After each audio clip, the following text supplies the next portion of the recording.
दिल्ली वालों को सर्दियों में प्रदूषण से निजात दिलाने के लिए मुख्यमंत्री अरविंद केजरीवाल ने 15 पॉइंट्स विंटर एक्शन प्लान का ऐलान किया। एक्सपर्ट के सुझावों और संबंधित 28 विभाग की रिपोर्ट के आधार पर विंटर एक्शन प्लान तैयार किया गया है। सर्दियों के आने से पहले सरकार एक्शन मूड में आ गई है। कोशिश है कि दिल्ली वासियों के प्रदूषण से निजात दिला सकें। दिल्ली के पर्यावरण मंत्री गोपाल राय से बातचीत की हमारे संवाददाता देवेश कुमार ने। में अक्सर प्रदूषण अपने चरम पर होता है और इससे दिल्ली वासियों को खासी दिक्कतों का सामना करना पड़ता है। अब ऐसे में सरकार ने इस पर लगाम लगाने के लिए विंटर एक्शन प्लान की घोषणा की है। क्या कुछ इस विंटर एक्शन प्लान में है, इस सब पर बातचीत के लिए दिल्ली के पर्यावरण मंत्री हैं गोपाल राय जी। गोपाल जी, क्या कुछ इस विंटर एक्शन प्लान में होगा? क्योंकि हर साल आप विंटर एक्शन प्लान घोषणा करते हैं, लेकिन प्रदूषण जो है वो उतना कम नहीं हो पा रहा है। नहीं, मुझे लगता है कि जितने शिद्दत के साथ दिल्ली में आम आदमी पार्टी की सरकार अरविंद केजरीवाल के नेतृत्व में प्रदूषण के खिलाफ काम कर रही है, उसका परिणाम है कि दिल्ली के अंदर लगातार प्रदूषण का स्तर गिर रहा है। आंकड़े बताते हैं कि 30% से ज़्यादा दिल्ली में प्रदूषण का स्तर कम हुआ है।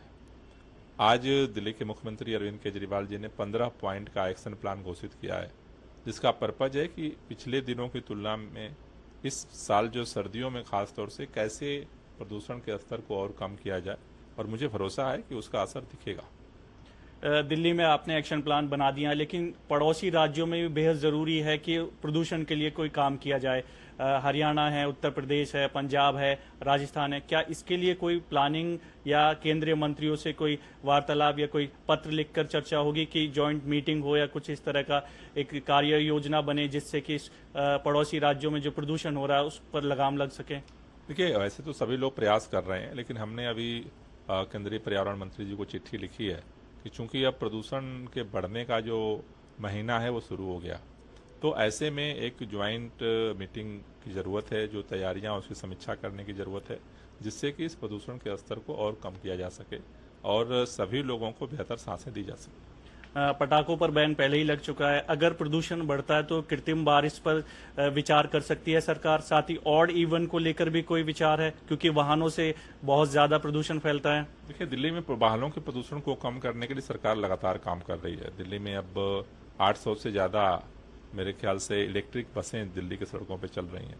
प्राइवेट जो गाड़ियां खरीदी जा रही हैं, 17% से ज्यादा उसमें इलेक्ट्रिक व्हीकल खरीदी जा रही हैं। लेकिन पीयूसी की चेकिंग का अभियान शुरू हो रहा है। जहां तक ऑड इवन का सवाल है, ऑड इवन एक इमरजेंसी मेजर है। दिल्ली में अगर इमरजेंसी सिचुएशन आती है तो सरकार ऑड इवन पहले लागू कर चुकी है और आगे भी इस पर निर्णय लेगी एक्सपर्ट्स की राय से। जागरूकता बेहद जरूरी है पॉल्यूशन से, कि ओपन बर्निंग ना हो, डस्ट पॉल्यूशन ना हो। इसके लिए किस तरह की सरकार की प्लानिंग है कि लोग ज्यादा से ज्यादा अवेयर?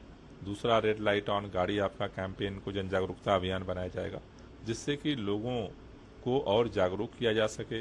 गाड़ियों से, धूल से जो प्रदूषण है उसे कम किया जा सके। तो बिल्कुल दिल्ली सरकार पूरी कोशिशों में जुटी हुई है कि जो सर्दियों में दम घोटू प्रदूषण होता है उस पर लगाम लग सके, और इसी के लिए एक विंटर एक्शन प्लान पूरी तरह से तैयार हो चुका है, घोषणा कर दी गई है। अब ये देखना होगा कि आने वाले दिनों में जब प्रदूषण फैलता है तो वो कितना कंट्रोल हो पाता है।